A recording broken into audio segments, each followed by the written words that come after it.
Le chat botté. Il était une fois un meunier qui possédait un moulin, un âne et un chat, et avait 3 fils. Lorsqu'il mourut, il laissa en testament le moulin à son fils aîné, l'âne au second et le chat au plus jeune.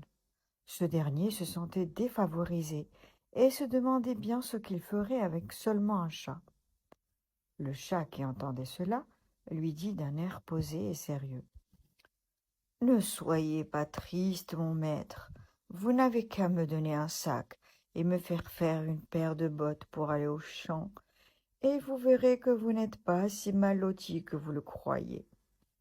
Quoique le maître du chat ne n'eût pas grand espoir, il lui avait vu faire tant de tours de passe-passe pour prendre des rats et des souris, qu'il se dit qu'il ne perdrait rien à essayer.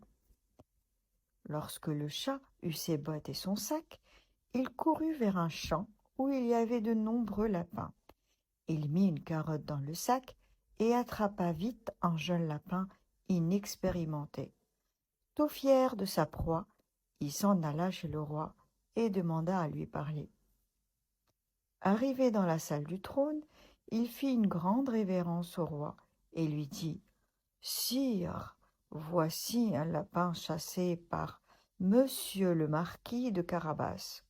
C'était le nouveau nom qu'il avait donné à son maître. Il m'a chargé de vous l'apporter en cadeau.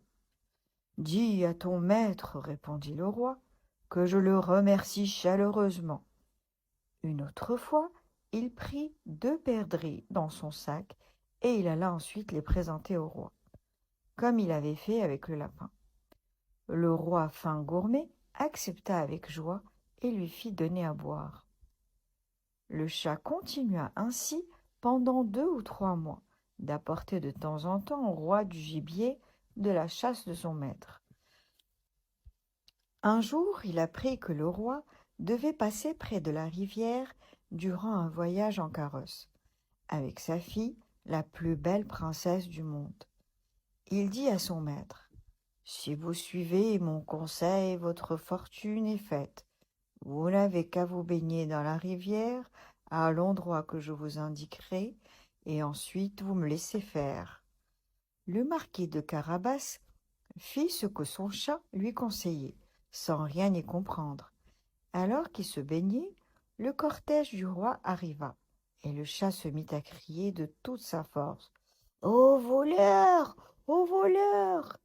Le roi reconnut le chat qui était devenu son ami, et il ordonna à ses gardes d'aller porter secours au monsieur le marquis de Carabas.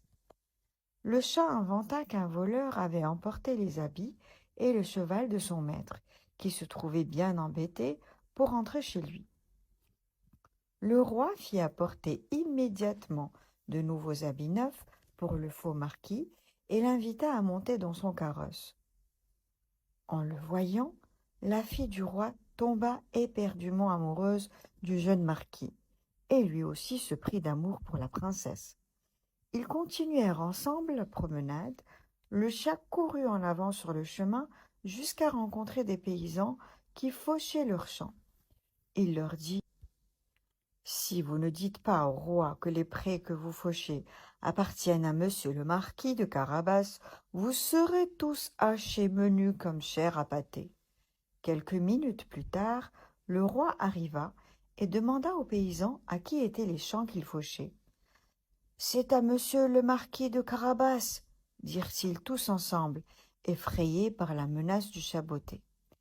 Le roi fut impressionné par la fortune du marquis de Carabas. Le chat, qui allait toujours en avance devant le carrosse, disait toujours la même chose à tous ceux qu'il rencontrait.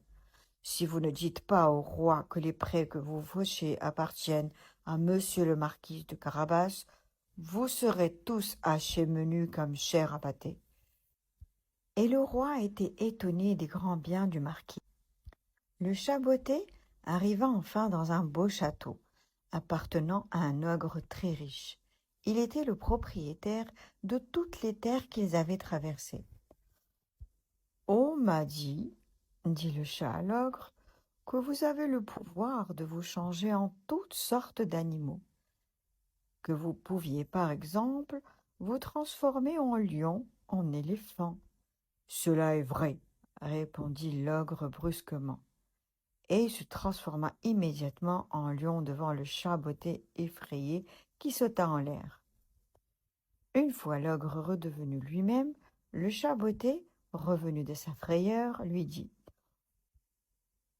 On m'a dit aussi que vous saviez vous changer en petits animaux, les rats ou les souris, mais je ne peux pas le croire. Piqué au vif, l'ogre se changea immédiatement en souris et se mit à courir sur le plancher. Le chat botté se jeta dessus et le mangea. Quelques minutes après, arrivait le roi et sa troupe. Le chat s'avança devant le château et prononça gravement: Bienvenue chez le marquis de Carabas, mon maître. Comment? S'écria le roi. Ce domaine est à vous, monsieur le marquis? Vous m'impressionnez. Il n'eut pas le temps d'en dire plus, car le chat botté les entraîna dans la grande salle pour s'attabler autour d'un magnifique banquet que l'ogre avait organisé pour ses amis. Le roi était si impressionné et se délectait tellement en dégustant les innombrables mets du buffet qu'il offrit la main de sa fille au marquis de Carabas. Celui-ci accepta et ils se marièrent le jour même. C'est ainsi que le jeune fils du meunier devint prince et que le chat botté devint grand seigneur et ne courut plus après les souris que pour se divertir.